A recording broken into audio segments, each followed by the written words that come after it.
अस्सलाम वालेकुम स्टूडेंट्स। मैं हूं आपका टीचर लोन मुज़फ़्फ़र। होप कि आप अच्छे से होंगे। पॉलिटिकल साइंस का जो हम पढ़ रहे हैं टॉपिक फेडरलिज्म, इसका सेकंड लेक्चर आज हम पढ़ेंगे। देखिए, what makes India a federal country, वो कौन सी चीज़ है जो इंडिया को एक फेडरल स्टेट बनाता है। ठीक है, तो आज यही देखेंगे कि what makes India a federal country. जैसे हम जब हम फेडरेशन की बात करेंगे तो हम कॉन्स्टिट्यूशन से हम हमेशा शुरुआत, let's begin with the constitution. ठीक है, तो कॉन्स्टिट्यूशन से हम शुरू करेंगे। तो इंडिया कैसे एमर्ज हुआ एज एन इंडिपेंडेंट नेशन। तो इंडिया की जब ब्रिटिश, जहाँ पे जो भी कॉलोनियल पावर्स थी, जब ब्रिटिश राज था वो ख़त्म हो गया, उसके बाद एक मतलब पैनफुल पार्टीशन हो गया, इंडिया इंडिपेंडेंट स्टेट बन गया। तो इंडिया डिवाइड हो गया दो स्टेट्स में, India and Pakistan, India and Pakistan. ठीक है, तो दोनों अलग अलग इंडिपेंडेंट स्टेट्स बन गई। तो ये पार्टीशन बड़ा पेनफुल और बड़ा ही ब्लडी था। तो इसमें बहुत ही खून बह गया। ठीक है, दोनों तरफ से। तो सून, और जब भी इंडिपेंडेंस हुई, जो ही आज़ादी मिली, तो उसके बाद क्या हुआ, बहुत सारी जो प्रिंसली स्टेट्स थे, प्रिंसली स्टेट्स ये कंबाइन हो गई, कंट्री का हिस्सा बन गए। तो कॉन्स्टिट्यूशन ने क्या किया, कॉन्स्टिट्यूशन ने डिक्लेयर किया इंडिया को, क्या एक डिक्लेयर किया, यूनियन ऑफ स्टेट्स। क्योंकि बहुत सारी स्टेट्स जो है वो मिलके, बहुत सारी स्टेट्स जो है, छोटे छोटे स्टेट्स, प्रिंसली स्टेट्स और जो भी प्रोविंसेस थे, ये मिलके उन्होंने एक यूनियन बनाई, तो जो उसको कहते हैं इंडिया। जो इंडिया बना, एक कंट्री बनाई जिसको हम यूनियन ऑफ स्टेट्स कहते हैं। बट उन्होंने एक वर्ड इस्तेमाल नहीं किया जिसका नाम था फेडरेशन।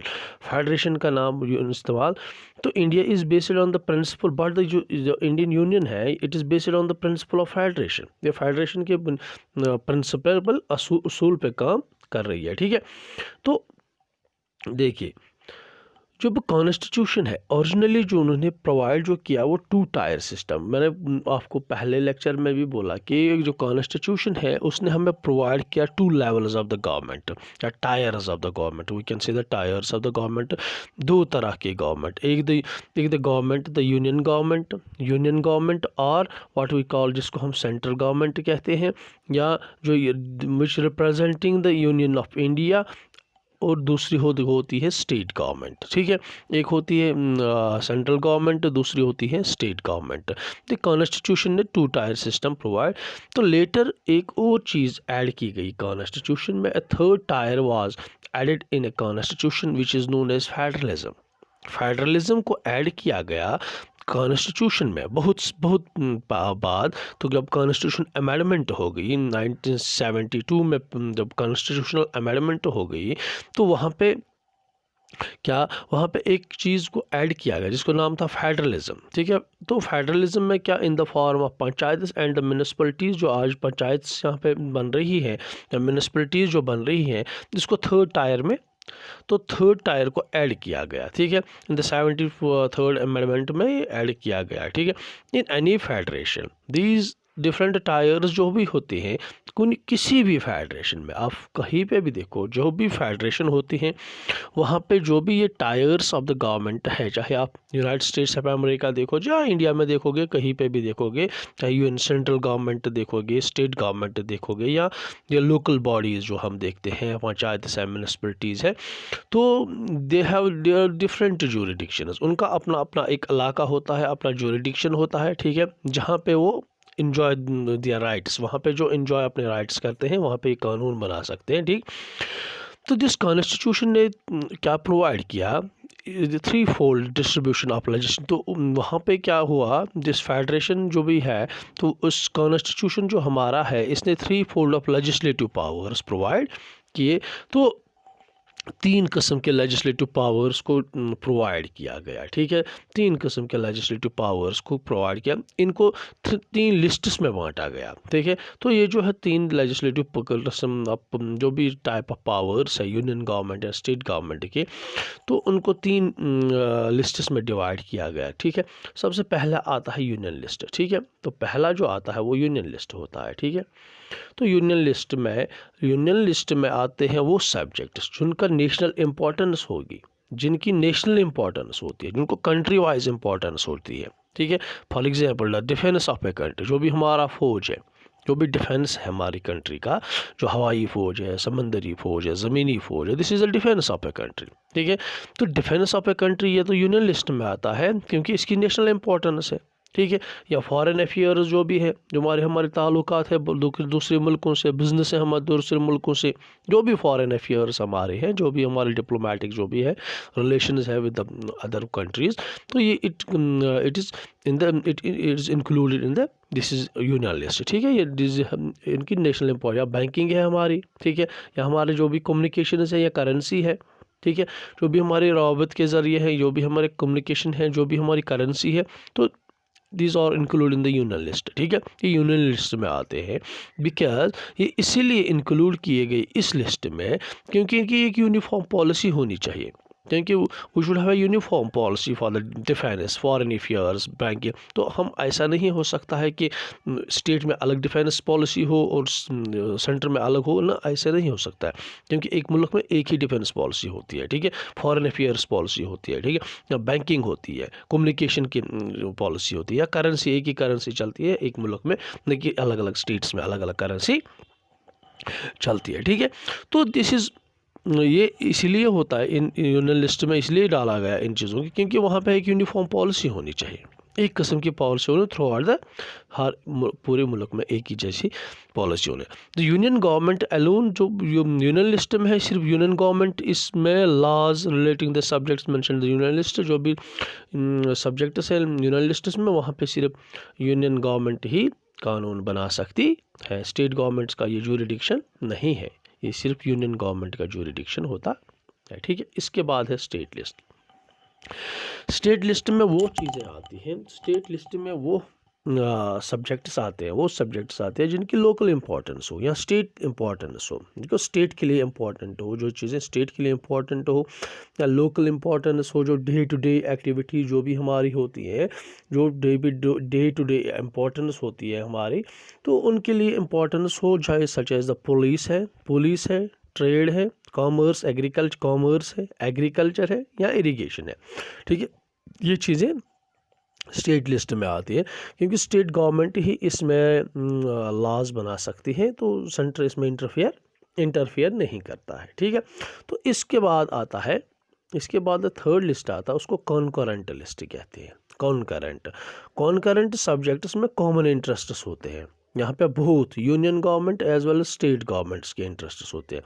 कॉन्करेंट लिस्ट में दोनों गवर्नमेंट्स के इंटरेस्ट्स होते हैं, ठीक है, कोई भी उनमें पॉलिसीज़ बना सकता है, ठीक है। तो सच एज एजुकेशन है, these are the common interest, ठीक है, ये कॉन्करेंट लिस्ट में आता है। एजुकेशन है, फॉरेस्ट है, ट्रेड यूनियंस है, ठीक है, मैरिज जो भी है, एडॉप्टेशन एंड सक्सेशन जो भी है, ये सारे कहाँ पे आते हैं, ये कॉन्करेंट लिस्ट में आते हैं। मतलब union as well as state government जो है वहाँ पे लॉज बना सकते हैं जो भी कॉन्करेंट लिस्ट में है, चाहे एजुकेशन हो, ठीक है, फॉरेस्ट पॉलिसी हो, या भी ट्रेड यूनियन जो भी मैरिज के मतलब अडेप्टेशन एंड सक्सेशन के मतलब जो भी पॉलिसी बनेगी, तो वो दोनों बना सकते हैं, सेंट्रल गवर्नमेंट भी बना सकता है और इस लिस्ट में स्टेट गवर्नमेंट भी बना सकते हैं।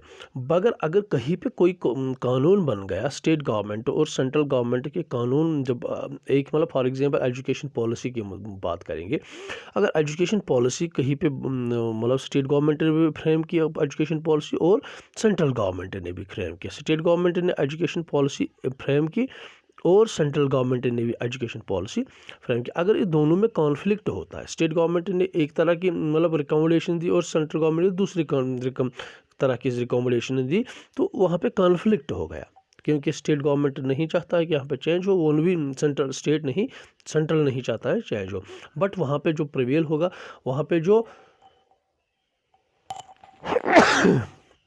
कानून जो चलेगा वो सेंट्रल गवर्नमेंट का चले, यूनियन गवर्नमेंट का चलेगा, ठीक है।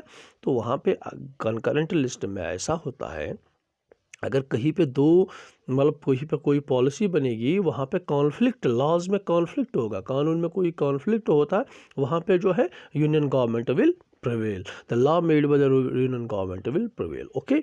नाउ तो उसके बाद है कुछ स्टेट्स जो है भी है, जो भी हमें फेडरेशन ऑफ द स्टेट्स मैंने बोले कि वहाँ पे जो भी मतलब हमने दो तरह के मॉडल्स देखे पिछले लेक्चर में, मैंने 2 टाइप के मॉडल्स आपको बोले कि एक जो है बहुत सारे स्टेट्स मिलके एक यूनिट बनाता है, बहुत सारे स्टेट्स मिलके इंडिपेंडेंट स्टेट्स मिलके एक यूनिट बना देता है।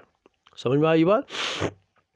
ये भी फेडरलिज्म है, मगर वहाँ पे स्टेट जो है उनकी बड़ी इंपॉर्टेंस रहती है, there are more powerful for like the United States of America. ठीक है, तो और दूसरा तरह का जो भी है लेवल है, वहाँ पे क्या एक स्टेट को डिवाइड किया जाता है बहुत सारे छोटे छोटे यूनिट्स में, तो स्टेट्स में डिवाइड किया जाता है, प्रोविंसेस में डिवाइड किया जाता है। वहाँ पे सेंट्रल गवर्नमेंट ज़्यादा पावरफुल रहती है। ठीक है, states as compare to states में डिफरेंट स्टेट्स की डिफरेंट स्टेटस होते हैं।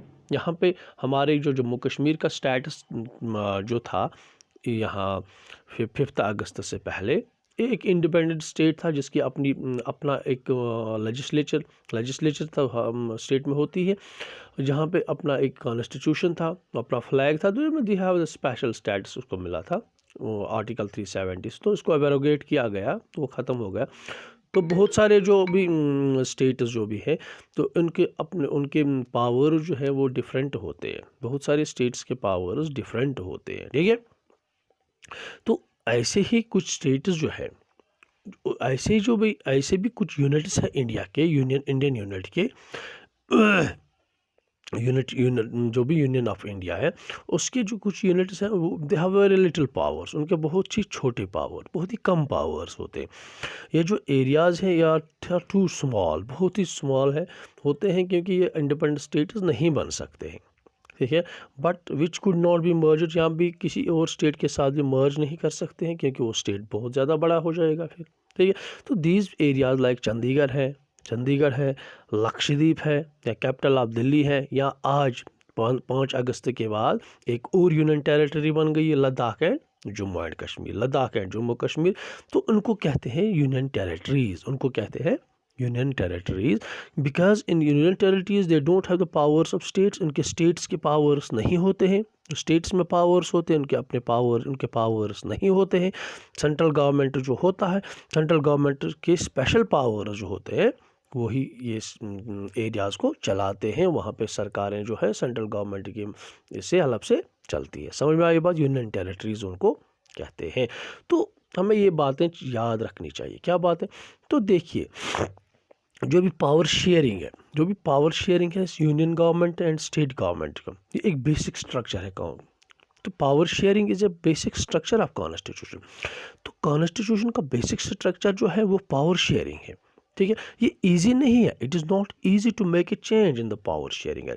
तो जो भी पावर शेयरिंग अरेंजमेंट है, इसमें ये इजी नहीं है कि हम इसको चेंज कर सकेंगे। पार्लियामेंट की तो अगर पावर शेयरिंग अगर इसको कभी चेंज करना, तो पार्लियामेंट अलोन नहीं कर सकता है। एनी चेंज इन दिस, अगर कोई चेंज करनी हो तो पहले क्या करना पड़ता है? पहले ये चीज़ करनी पड़ती है, पहले दोनों हाउसों में इसको पास करना पड़ता है। कोई भी चेंज कहीं पे लानी हो, कॉन्स्टिट्यूशनल चेंज जो भी करनी होगी, तो वहाँ पे जो पार्लियामेंट के 2 हाउसेस हैं, लोकसभा एंड राज्यसभा में, उसको 2/3 मेजॉरिटी से at least there should be 2/3 majority होनी चाहिए। इससे ज़्यादा होगी तो ठीक है, एटलीस्ट 2/3 मेजॉरिटी होनी चाहिए। तो इसके बाद अगर कोई रेक्टिफिकेशन, तो फिर टोटल स्टेट्स जो होती हैं, least of the total states में, वहाँ पे लेजिस्लेचर्स में उसको रेक्टिफाई किया जाता है। ठीक है, उसके बाद क्या है, अगर कहीं पे कोई भी कॉन्स्टिट्यूशनल अमेंडमेंट में कोई भी प्रॉब्लम आ जाती है, तो वहाँ पे एक इम्पॉर्टेंट रोल अदा करते हैं कि इंस्टीट्यूशन जो हमारा है, क्योंकि वहाँ पे हमारे मुल्क में बहुत सारे इंस्टीट्यूशंस में डिवाइड किया गया। There are the 3 types of power divisions. ठीक है, एक तो लेजिस्लेचर है, एग्जीक्यूटिव्स है एंड जुडिशरी है। And the judiciary this plays an important role also. तो जो भी इम्प्लीमेंटेशन ऑफ कॉन्स्टिट्यूशनल प्रोविजंस या प्रोसीजर्स है, जो भी कॉन्स्टिट्यूशनल प्रोविजंस या प्रोसीजर्स है, इसमें जुडिशरी का बहुत ही इंपॉर्टेंट रोल रहता है। ठीक है, अदालतों का बड़ा रोल रहता है कि इनको इम्प्लीमेंट करने में। इनकेस अगर कोई डिस्प्यूट रहता है डिवीजन ऑफ पावर्स दरमियान, तो डिवीजन ऑफ पावर्स अगर कहीं पे भी कोई डिस्प्यूट रहता है, कोई भी प्रॉब्लम रहती है, जो हाई कोर्ट या सुप्रीम कोर्ट है, ये इस पर डिसीजन दे सकता है। ठीक है, तो यूनियन गवर्नमेंट या स्टेट गवर्नमेंट उनको पावर्स है, क्योंकि वो रिसोर्स को रेज कर सकते हैं बाय लीविंग द टैक्सेस।